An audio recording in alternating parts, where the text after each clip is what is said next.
Kathy Vick, Deeply Awake. Well, I think it's about time to wind this mother down. Once in a while I have a stray thought. So what's the purpose of this Deeply Awake thing? You know,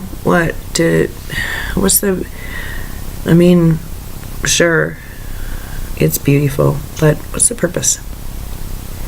Well, I think that's a dumb thing to ask of art. What does this do? But I do think that even art is purposeful. Art is more purposeful than most things, in my opinion. But what I'm getting at is that,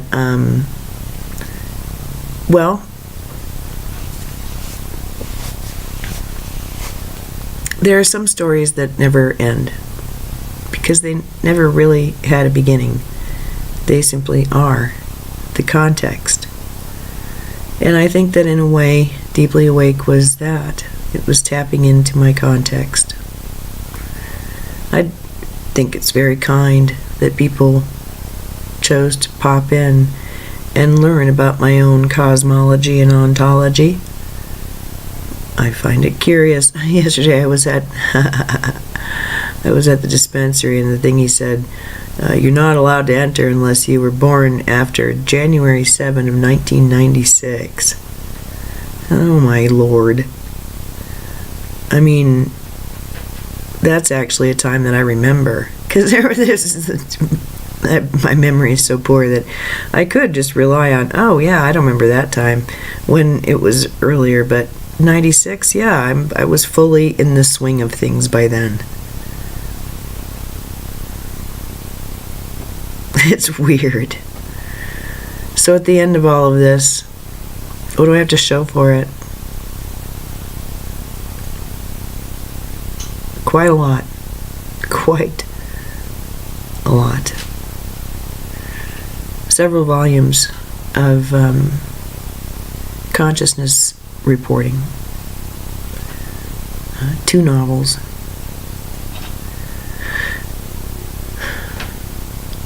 What my team has called a gospel. And a historical document. That's only for time to tell. That's only for other people to decide. For me, it's been a holy act, and an act of coming home. It hasn't been about structuring or restructuring anything. It's been about discovery and acceptance for me. And I was wondering this morning, so what happens now? Because last night I was supposed to go to an event, and I felt physically not well, and I was excited to go though. And golly, I have friends there. I'd asked them, you want to go? And they said, yeah, I want to go, and I'll meet you there. And so I walked out the front door saying, well, I'll get down there, and if there's a problem with parking, then I'll just drive home. I'm in my leggings. I just want to crawl into bed anyway. And I got the best parking space there was. And I didn't go in. After reviewing a recording and just sort of spacing out, I decided really the only place I wanted to be was home.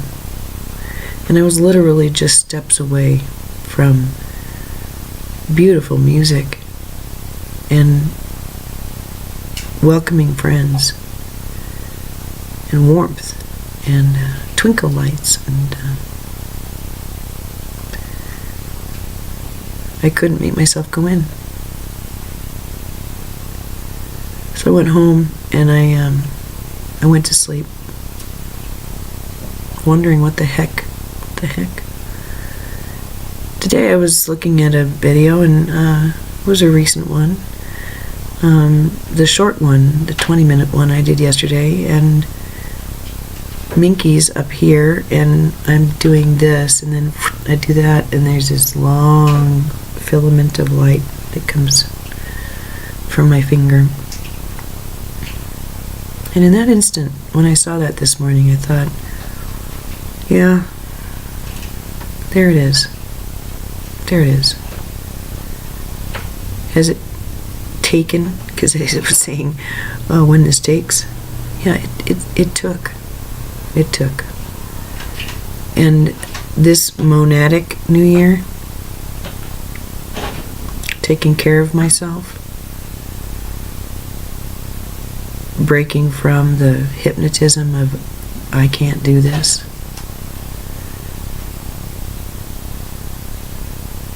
expecting benevolence and actually having it show up. That's what this is about. And there's a piece that I wanted to do. A couple weeks ago, I mentioned it. A companion piece that was to follow. I haven't forgotten about it. The reason being, it's sort of, in a way, the reason I sit before you today.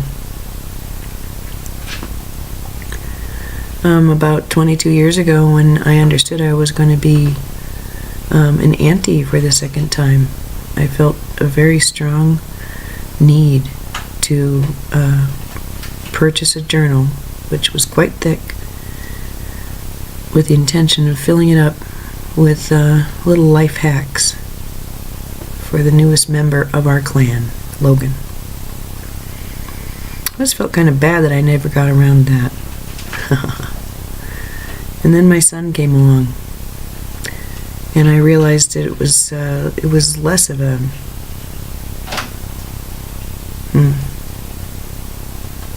a good idea and more of an imperative.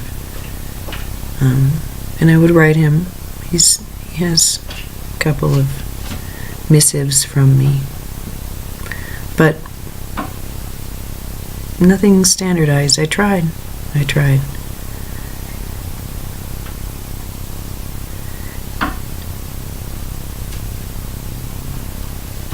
I mentioned it one time, maybe this is that. Written for people not related by blood, but by sprinkles. Could it be? But the companion piece I wanted to offer, and what I've been wanting to give for a couple of decades, and what I think is appropriate to end with. Yeah.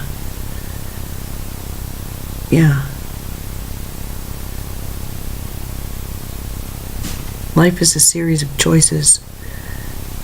Daily life is a series of habitual choices. It's time to change things up.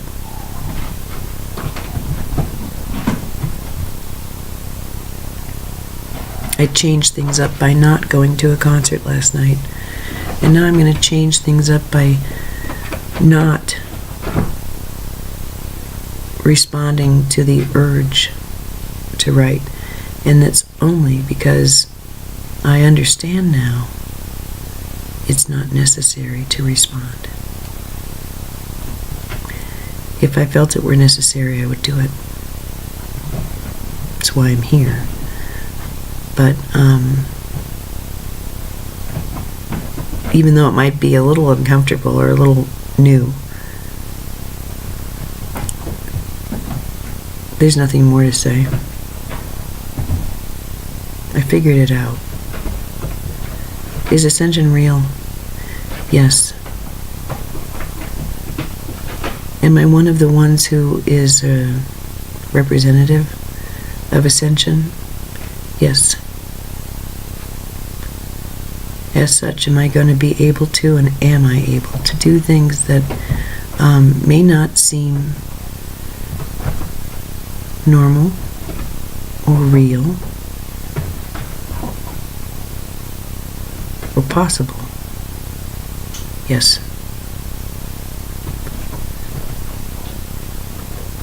Yes. time to stop talking about it. It's time to start doing it. Because this morning I realized it had a little bit to do with context last night.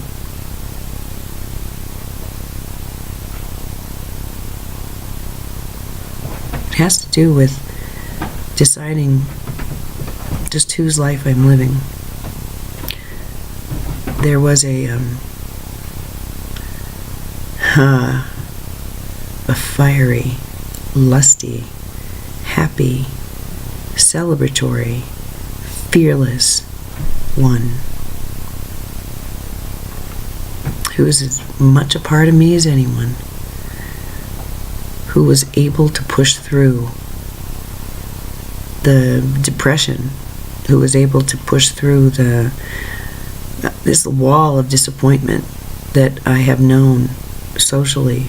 I mean, it gets to the point where it gets a little bit like concrete. That one came to my rescue and made me go places, made me excited about doing things that were kind of scary. But even that has changed. Not because I've proven something to myself, but because it was a connector. What I want to do, I want to get more involved in my church. And I want to get hooked up with a writers group.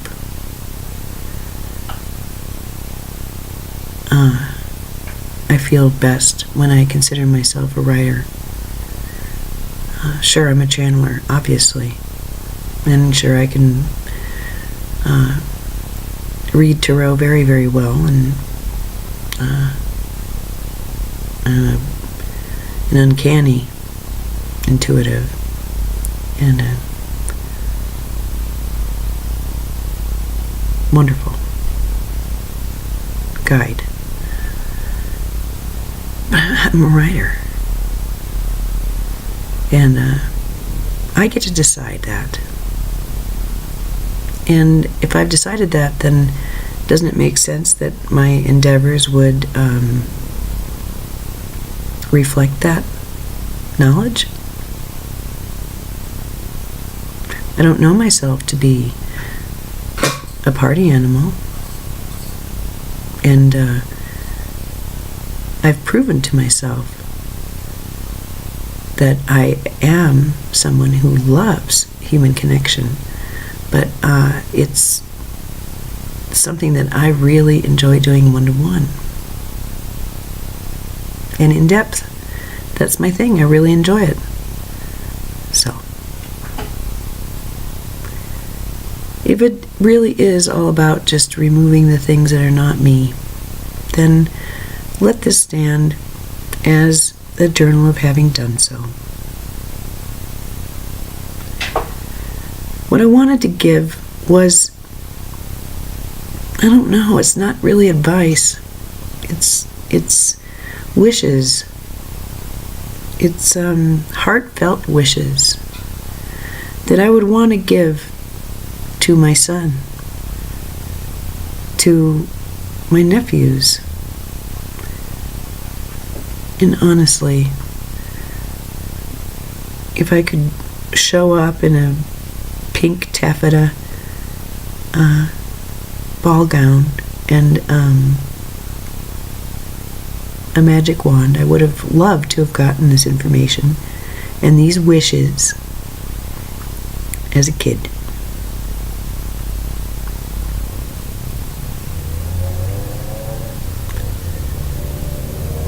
And they really just come from my soul. And you know what? I can't think of any better way of ending this than wishing the nearly 56-year-old, my child, my nephews, and you, dearest friend, loving viewer, faithful reader, what better way of saying goodbye, as deeply awake, than by speaking my heart of what I wish for my most cherished people.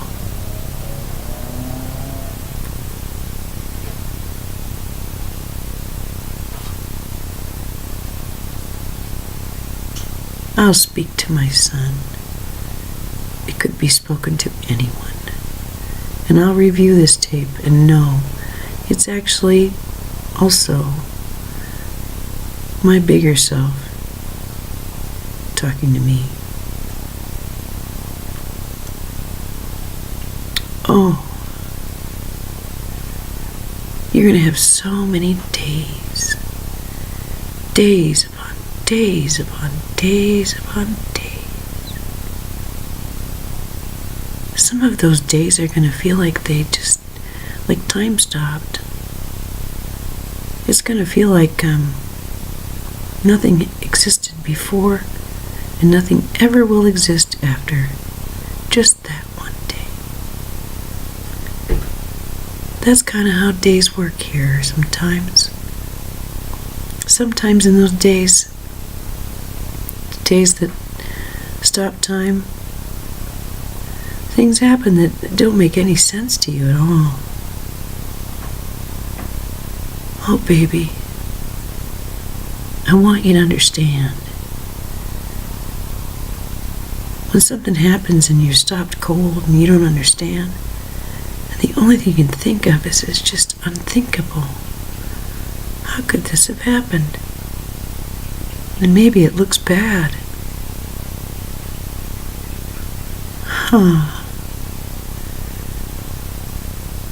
Gosh, how I want you to remember there's going to be more days.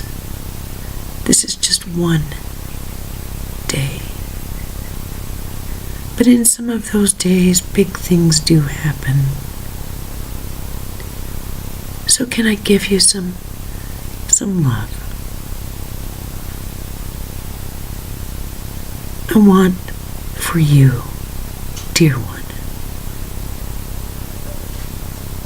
to fundamentally know the only thing you deserve is high regard, kindness, patience, and love. The thing is that most people have a really hard time conjuring that for themselves. So if you go looking for it on the outside, and you need it to be given to you from the outside,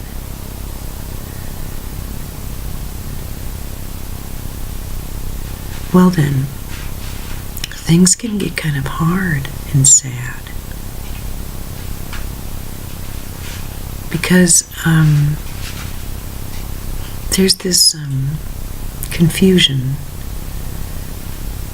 that if somebody else doesn't give it to you, that you don't have any. Oh, how I want you to know in your heart and in your bones what I see. Your joy, your exuberance, your strength, your ability to dream, your ability to see the good. You've got the ability to see beauty, to notice it. You're so generous. You smile a lot.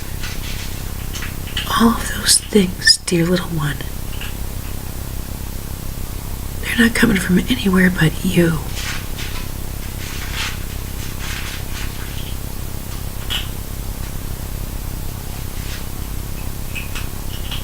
I could,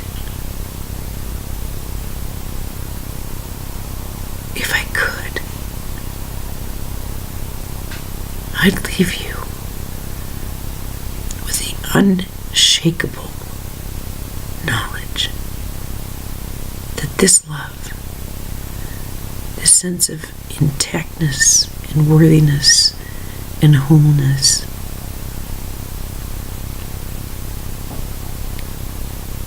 that's who you really are.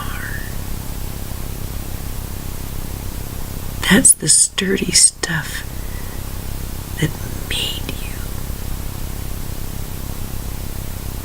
And it's the light that shines out of your eyes. It doesn't matter if anyone else ever gives you this. It's what you are. And you come to this earth with help, with unseen friends,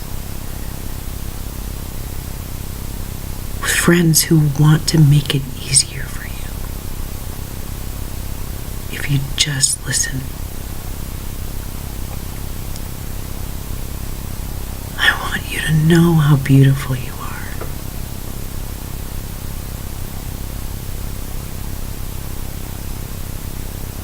Not in a way that is done to please anyone, but just sitting there. Do you have any idea how beautiful you are? How much of a miracle. Such a miracle.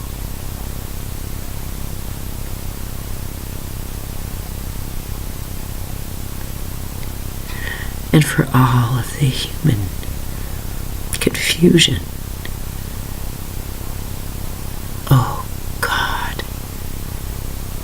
please don't ever, ever lose the knowledge, the truth. You're a blessing. You're wanted here. You matter. And you being happy helps everybody. Everybody. And you don't have to do anything except just love yourself and be happy with yourself. No great works. That's the punchline. That's the greatest work of all. It's the work that many put off lifetime after lifetime after lifetime.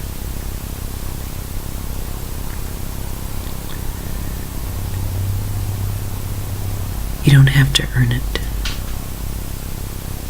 You are it.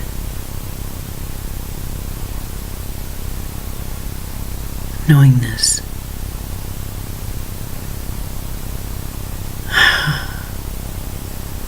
I hope you walk lightly on this earth.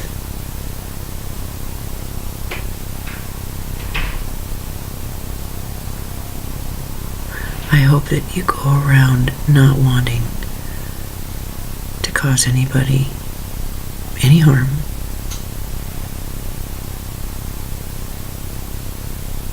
And if they say that they harmed you, then you don't necessarily believe it.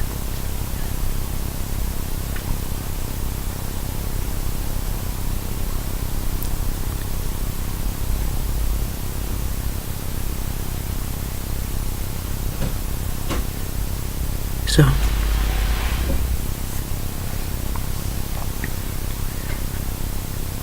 a writer's work is never done. I will never be silent. I'm always creating. But arguing with myself and convincing myself of my worth and my reality has come to an end.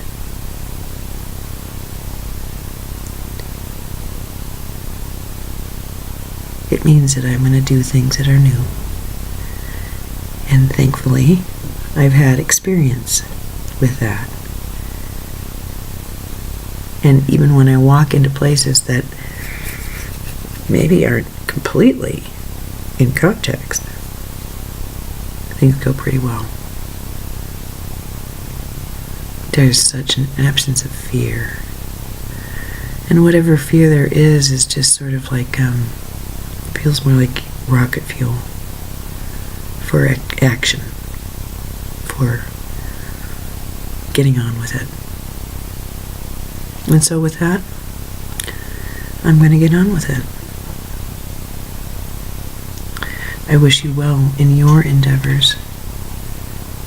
I appreciate your willingness to let me tell you of mine.